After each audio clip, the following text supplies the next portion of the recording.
The 2023-2024 Premier League season is almost upon us and I could not be more excited, meaning it is my time to do, as I do every year, my prediction for the full Premier League table from position 20 all the way up to position 1. As always, I'd love to hear your thoughts in the comment section. Please do let me know your predictions. You don't have to do all 20 teams because that's just long, but at least do let me know your top 4, your champion, and of course teams get relegated. If you want to do all 20 teams, fair play, no one's stopping you. I'd be sure to read it as always. And if you are new around here and want to get involved with the community we're building here at Wire Football going into the new season, you have to subscribe down below. I'm doing live stream match reactions after basically every single televised game. So come along, get involved with live streams, hearing your thoughts and my thoughts alike. And if you are super interested in football, you have to become a channel member. It's the first link in the description. I will be doing previews for football games on there as well as predictions for matches every single week. You want to get involved down there, make sure you hit the first link in the description. So without further ado, let's get straight into the table. But I will add one caveat. I'm obviously recording this before the first game of the season between Burnley and Man City. So that means the transfer window is not quite done. So I'm basing it off the teams right now. Obviously, teams could go on and sign some amazing players, which would alter my prediction. But as of now, I'm basing it off the current squads. I've left this video as late as possible. I know a lot of YouTubers did this much earlier on. I waited as late as I could because I wanted to make sure that I saw teams get as many signings over the line as possible to have a well-rounded opinion of where each team's going to finish. So without further ado, let's start with position 20th. I'm going with Luton Town. Nothing against Luton whatsoever. It's just I think they're not gonna. I just don't think they're gonna survive in the Premier League. And out of all the teams towards the bottom, I think they're gonna go down. I didn't watch a lot of Championship last season. It's their first season back in the Premier League. It's been a while. I will label them as a pragmatic team. I don't think their team is gonna pass you out the park. They play to their strengths. I don't think you'd be a genius to probably predict they're gonna have the lowest percentage possession out of all Premier League teams last season. But they're gonna do what they do best. They're gonna lump the ball up to Carlton Morris, play off him, play pragmatic, and let's see what happens. Look, Luton could surprise us and finish like 15th, 16th. But I think out of all the teams, quality-wise, they're lowest in the Premier League. And the jump from the Championship to the Premier League is massive. Trust me when I tell you that. It's absolutely massive. You can't just bully teams anymore like you could do in the Championship nowadays. You got to actually have some technical ability to you. And I just think Luton Town don't have that in abundance. Who knows what happens with Kenilworth Road? I hear they're moving stadiums potentially because obviously it's not fit to run the Premier League in that stadium. So let's see what happens there. I think the main thing they had was that whole home crowd advantage and that home pitch advantage. If that's nullified, I think most of their chances of staying in this Premier League is nullified as well. By the way, it'll be a great season for them. Back in with the big time, back in with the big boys. But my prediction, unfortunately, for Luton Town is they will go straight back down in 20th position. Moving on to 19th, I've got another newly promoted team, Sheffield United. Look, the Blades came up to the Premier League a few seasons back and did absolutely fantastic in their first season. Really good. Then the season after, they had a bit of second season syndrome. Now, obviously, they're coming back up to the Premier League now after a stint in the Championship. And maybe that'll do them well. Maybe they will play well next year. But I think of all the 3 promoted teams, you can normally predict that 1 or 2 at least are going to go down. And I think out of the 3 of them, I think Luton Town is definitely going down. And I just don't think Sheffield United have recruited enough in the summer to really give me the confidence that they're going to stay in this Premier League going through next season. Obviously, they might. And I know they've had experience in the Premier League before, like Luton Town haven't. But I just don't think they're going to have quite enough to stay in the Premier League. I'm putting them down in 19th. And the final team to get relegated in 18th position, I'm going for Nottingham Forest. Yes, I know they survived last season. I know they're an absolutely massive football club that's won the Champions League. But I just think they scraped so thinly last season. And fair play to them. Steve Cooper did a fantastic job. And they were bedding in a lot of signings. And overall, I think their squad is gelling together a bit more now. But I just think this season is going to catch up to them. A bit of second season syndrome. They survived by the skin of their teeth last year. Just like Leeds the season before survived. And then this season, they obviously got relegated. I think a similar thing's going to happen to Nottingham Forest this season, right? Or the season coming up, sorry. Where last season they just about survived. This season they don't quite make it. I think Morgan Gibbs-White is a fantastic signing. If they get Matt Turner over the line from Arsenal, he's a good keeper as well. Obviously, I've been an Arsenal fan. I've watched him in the Europa League games and FA Cup games. And I thought he was a decent keeper. So let's see what happens. Obviously, this is all a prediction. Anything could happen. I do genuinely believe there's a good 7 or 8 teams that have a good chance of going down this season. But out of all of them, if I had to take my pick, I've gone for Nottingham Forest to go down. In 17th position and just surviving, I've got Bournemouth. Now, Bournemouth is probably an obvious option to go down for a lot of YouTubers and a lot of pundits and predictors. I'm pipping them just to survive. Bournemouth, as you know, they're not the biggest club in the world. They've got a tiny fan base, playing out the Vitality... Sorry, not the... Yeah, it's the Vitality Stadium, yeah.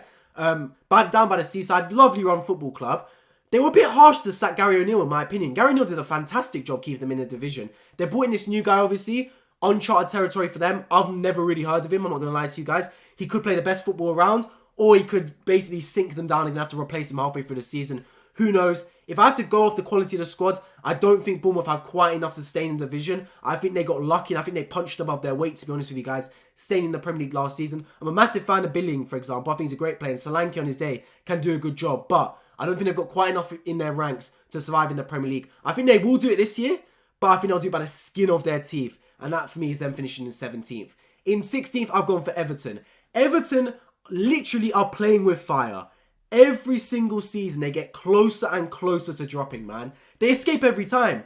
And this season, I think they're going to escape again. But just about. Genuinely just about. Everton, they need to stop playing with their food. They need to stop with this dilly-dallying around and playing with fire, because they're going to drop at some point. You can't keep flirting with relegation and not go down eventually. And I think Everton are doing that. This summer, I don't think their acquisitions have been good enough, to be honest with you guys. I thought they'd do much better in the summer. Their ownership, I don't know what's happening there. It's one of the worst run football clubs in England, to be honest with you guys. So let's see what happens. Obviously, Sean Dyche has got a massive job in his hands. Thankfully for them, he is a bit of a relegation specialist. He does keep teams in the division.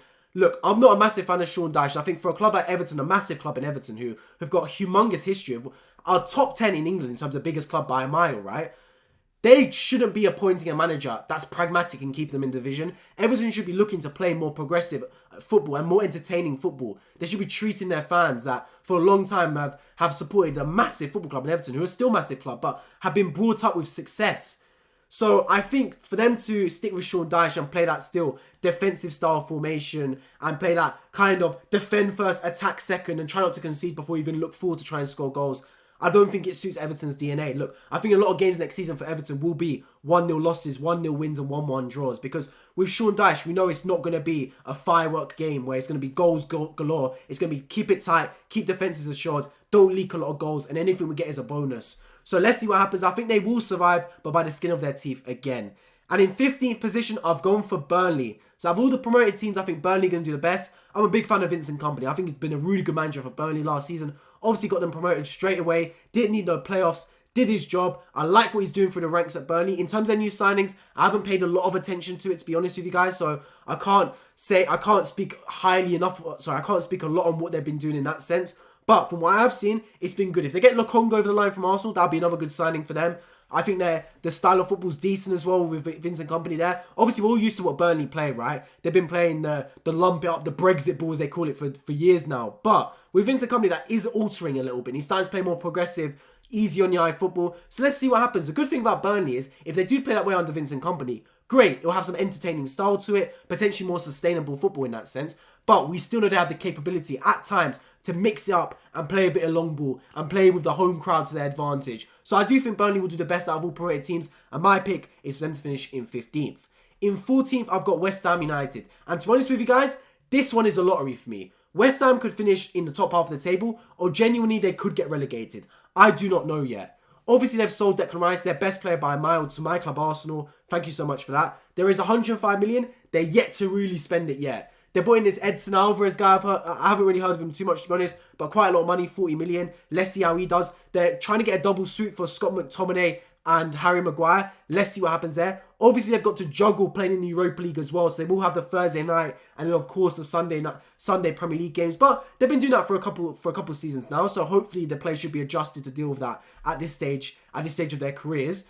But still, with West Ham United, who knows? David Moyes, you could say he got lucky last season. The Conference League push probably was the only thing that kept him in his job, given how dire the situation was in the Premier League. So let's see what happens. I think West Ham will have enough to stay in the Premier League this season, but genuinely, do not be surprised West Ham have another really poor season, or on the flip side, have a really good season and finish back in the top half of the table again. Who knows? They've still got quality in the ranks, in my opinion. Players like Jared Bowen, I'm a massive fan of, for example. So let's see what happens with West Ham United. In 13th, I've got Wolverhampton Wanderers. And genuinely, with Wolves as well, it's another West Ham case. Julian Lopetegui, is he going? I'm hearing reports that potentially he's not been satisfied with the club's transfer policy over the summer and he could be looking to go. If that's the case, that could really sink their prediction. But as of now, he's still at the club, so I have to predict them based on Lopetegui being there. And if that's the case, I do think they'll finish 13th. Let's not forget, Wolves were bottom of the table before the World Cup. Lopetegui came in and completely turned around their fortunes. They survived. Basically, easily they survived. It wasn't even in any sort of relegation scrap towards the end of it. So he did really, really well. And him staying there, for me, makes them believe they're going to finish 13th. They've got a decent squad as well. Of course, Ruben Neves going to Saudi Arabia is a massive miss. humongous miss for them. Let's see how they adapt to life without him. But I think overall, I think that's still a really strong squad that Lopetegui's got there. If he stays and he can build around it, I think Wolves will do another mid-table finish and hopefully try and build upon it in the seasons to come. In 12th place, I've gone for Crystal Palace. And Crystal Palace for me is the last of these teams from 12th underneath that genuinely could finish anywhere. I think any of those teams could get relegated potentially. Crystal Palace, I've tipped them to finish 12th and the best out of all those teams purely because of Roy Hodgson. Their squad's got worse. I mean, you're looking at the case of Elise potentially could be going. Wilfried Zaha, their best player off the Galatasaray, haven't really replaced him yet. Genuinely, Crystal Palace's squad has got worse and they could get relegated. They genuinely could. But keeping Roy Hodgson is going to keep them alive, in my opinion. I think Roy Hodgson is a perfect manager. Veteran leadership. Obviously, long term, he's the wrong type of manager. And I personally think they should have stuck with Patrick Vieira. They were very harsh to sack him in the manner in which they did. I never believed they were in a relegation scrap at any point last year. No matter how dire the situation was around Christmas, New Year's time last year when they were failing to score goals and failing to pick up points, I still think they were going to survive with Patrick Vieira. What they've done by sacking him and bringing in Roy Hodgson is, yes, they've kept the ship afloat, but long term, you're gonna have to get rid of Roy Hodgson at some point anyway. The brother's barely hanging on to football. He needs to collect his pension. Like, it's about time he leaves the game, right? So they're keeping Roy Hodgson for this season. I think he will keep them alive. I think he will keep them afloat. He's got bags of experience in this game. He knows what he's doing. He'll get the best out of the team, I'm sure. And they've still got some ballers in there. Eze, I'm a massive fan of, for example. I'm a big fan of Joachim Andersen at the back. I think he's a really good defender. So I think Palace will do enough to survive. And I think 12th place will be a really good finish for them, especially given that Zaha's going and potentially Michael Elise as well. You never know. Let's move into 11th. In 11th place, I've got Brentford. The only reason I've got them 11th and not higher is because of the Ivan Toney ban. I know that even without Ivan Toney in the last 4 or 5 games last season, they still managed to do alright. They beat Man City, for example, and beat Tottenham. But we know Ivan Toney is a massive part of what Brentford do at that club, man. Him and Brian and Benmo up front are massive together. They're so good, a dynamic duo. Obviously, Kevin Schade coming in, he's done alright in the short spell he's been there. David Raya going to Arsenal, that is basically done as I'm recording this, coming to my club Arsenal. I know David Raya is a massive part of what Brentford are doing, and without him, we could see them drop, and who knows, man. Like, I'm calling it now. Brentford could be close to relegation if not get relegated. They're missing Ivan Toney for 6 months. David Raya's off to Arsenal. We never know, man. We never know. If they don't replace him, that could happen. But the thing with Thomas Frank, I'm a massive fan of him, by the way, is he gets the best out of his players. He's a really good coach. Pragmatic style of football. I talked about Luton trying to be pragmatic when they come up to the Premier League this season.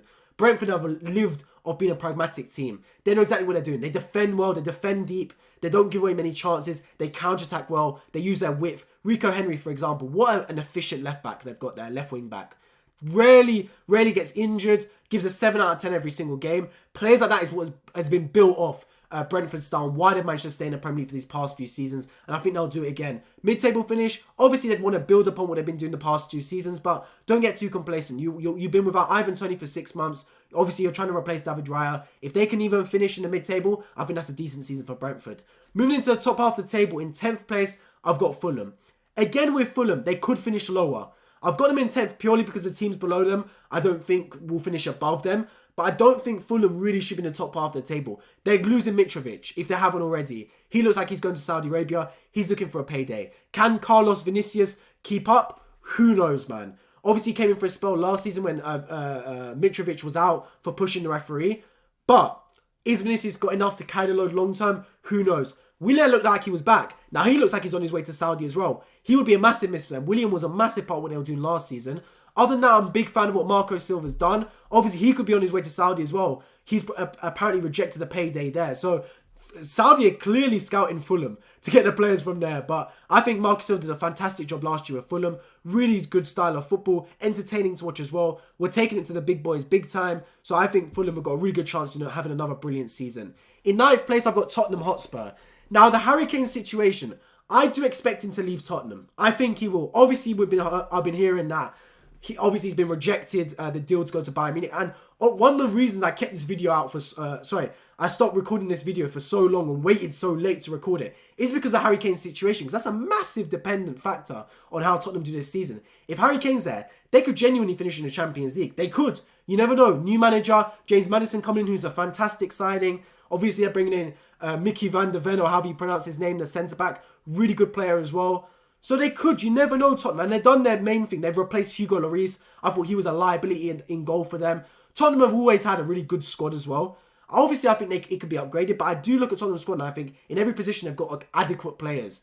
The right manager, Ange Postecoglou, however you pronounce his name, coming from Celtic. Let's see what he can do. Obviously, I haven't watched a lot of the Scottish League, so I don't know much about the man. But from what I've seen in the press conferences, he seems a down-to-earth, genuine guy. He looks like he's going to try and get the most out of the players. And it's a real change in culture and system from having the serial winners in Tuchel, Antonio Conte, in Jose Mourinho, etc. They've gone for a different route now with Ange, and who knows what happens to Tottenham next season. I'm predicting them to finish ninth purely off the fact that I do expect Harry Kane to leave Tottenham and to go to Bayern Munich. But if he stays, they could finish higher. I genuinely believe so. In 8th place, I've got Newcastle. Now, if you look at that, you're probably thinking, wow, that's bad, given they finished 4th last season. But genuinely, I think 8th place still wouldn't be too bad for Newcastle United. They're in the Champions League next season. These players have got to juggle playing in the Champions League and the Premier League. And it's not like the Europa League or Europa Conference League. The Champions League, you cannot rotate your squad. Those are top-tier teams in that tournament. So I think Newcastle will struggle. Also, they had last season, it was a bit of a fairy tale story, a bit of a fluke. No one saw them coming. They punched above their weight. Everyone kind of expects what Newcastle are about now. They understand what's on offer. They understand what they bring to the table. Teams going to start to play a low block against Newcastle. How do you deal with that? How do you deal with not being the underdogs anymore and people expecting you to lay a glove on them? Who knows? I think Newcastle played a bit of a fairy tale story last year. Big up them to that. I did predict them to finish 4th halfway through the season. So obviously I got that vindicated. But I just think this season, they're going to have a bit of a fall off, finishing 8th. I don't know how they're going to do in the Champions League. And look, if they get knocked out of the Champions League early, it might obviously mean they go up higher in the Premier League. But for now, I've got them finishing 8th. In 7th place, I've got Aston Villa. Very similar to last season. I think Unai Emery's done a fantastic job at Aston Villa. And I would not be surprised if they get Europa League football, to be honest with you guys. But juggling, of course, Europa Conference League with the Premier League will be a change in scenery for their players there. They're not used to doing that one bit. But the main thing is with Aston Villa, right, and Unai Emery, is he is a master at European competitions. If Aston Villa, genuinely as well, I'm saying this, they could have a similar season to what West Ham had last year, where they finish in the bottom half of the table, or maybe 12th, 13th, who knows, but go really far in the Europa Conference League and potentially win it. And would Aston Villa fans take that? Probably. Like, West Ham fans, none of them are complaining. They almost got relegated last season, but they ended it with a trophy in Prague. And I don't hear any West Ham fans complaining, to be honest with you guys. So, equally, I don't think Aston Villa fans would, to be honest. So, I think the main thing for them is try and get a trophy over the line. We know they can do so. And to be honest with you guys, look at the quality of the Premier League. If you're in the Europa Conference League or Europa Conference League, I don't care if you're Aston Villa or Liverpool, you should be winning that competition. You're good enough to do so. The English Premier League is so stacked compared to other leagues in the world that you should be going far in it. So I will not be surprised if Aston Villa go far in the Europa Conference League, especially with Unai Emery at the helm, who's done a fantastic job. And who knows, Ollie Watkins up there, I think he's going to have another brilliant season in the Aston Villa shirt. Great striker. I remember when Unai Emery was at my club, Arsenal, he really wanted to bring Ollie Watkins in as our striker. Never ended up happening. Well, lo and behold, a couple of years later, he ends up managing Aston Villa and he's got his chance to work with Ollie Watkins. So let's see what happens. Aston Villa to finish in 7th. In 6th place, I've got Brighton Hove Albion. I'm a massive fan of Roberto De Zerbi. Let me repeat that one more time. I am a massive fan of Roberto De Zerbi. This manager is so underrated. Even now, top manager, man. The style of football's elite. He's got players playing to their peaks of their ability. He's coaching well. Like, genuinely, Brighton play a brilliant, sustainable brand of football and they get results at the same time. It's the perfect combination. They've got young players as well, like Evan Ferguson, who I think can have another breakout season. Keep him on your radar if you haven't already. Evan Ferguson, a top striker, man. Looking like a complete number 9. Harry Kane regen, if I've ever seen it. Who knows what happens with Moises Caicedo, of course. We don't know. He could go. Alexis McAllister's already gone to Liverpool, so he's gone. But they've made some improvements in midfield. Dahoud's come in for free. What a signing that is. James Milner, obviously he's not going to tear up trees, but that's a good player to have around the locker room. João Pedro, he's come in. What an option he could be. Mohamed Kudus, what a player he could come in. I know he's been linked to my club, Arsenal and Chelsea. So they made the right sort of signings, Roberto De Zerbi and Brighton. Let's see what happens with them. I've got them to finish in 6th. In 5th, I've got Chelsea Football Club. Now, Chelsea's a wild card, you guys. Very much a wild card. I've got them to finish in 5th because I'll tell you why. For 2 reasons. A, Pochettino's a really good manager. Really good manager. And he's got experience doing well with Tottenham in previous seasons. 2, that squad is much better than wherever they finished last season. I think they finished 12th or 11th last season. That squad is miles better than that. Let's be honest. It's a really good team. They've sold well this season. Obviously, they bought a lot during last summer and January. But this season, they've sold really well. Mount's gone, Havertz is gone, Kovacic is gone, Ziyech is gone, Pulisic is gone. They've got rid of a lot of the deadwood. Koulibaly, etc. Kante's gone. and they brought in some really good players. If they get Caicedo over the line, boy, Caicedo, Enzo Fernandez, that's a really good double pivot in that midfield. And the quality's there for Chelsea. I mean, Nkunku potentially could be out for 4 months or so. That's a real big shame. I was really looking forward to watching him in the Premier League next season. But it's one of those things, injuries are a factor. Obviously, Wesley Fofana could be out as well. Who knows what happens there. But Levi Colwill, coming back from his loan spell at Brighton, he looks like a top centre-back. I think Pochettino's got a good chance of potentially getting Champions League football next season. I don't think he'll quite get there just because the quality of teams above him. But I think he's got a really good chance. And Chelsea, bit of a dark horse wild card this season. I've got them to finish 5th. Going into the Champions League spots, in 4th place, I've got Liverpool. Yes, I think Liverpool will bounce back and reach the Champions League spots. I think their midfield could still be improved upon. I hear they're going for Romeo Lavia. Who knows if that gets over the line. Southampton wanting 50 million. Liverpool willing to offer 45. If you're willing to offer 45, you may as well stump up the extra 5 million. If I'm Liverpool, I would be going for Caicedo anyway. Doesn't look like he's on their radar. Other players are pointing Alexis McAllister. Brilliant signing for me. I think he's a fantastic player. Szoboszlai.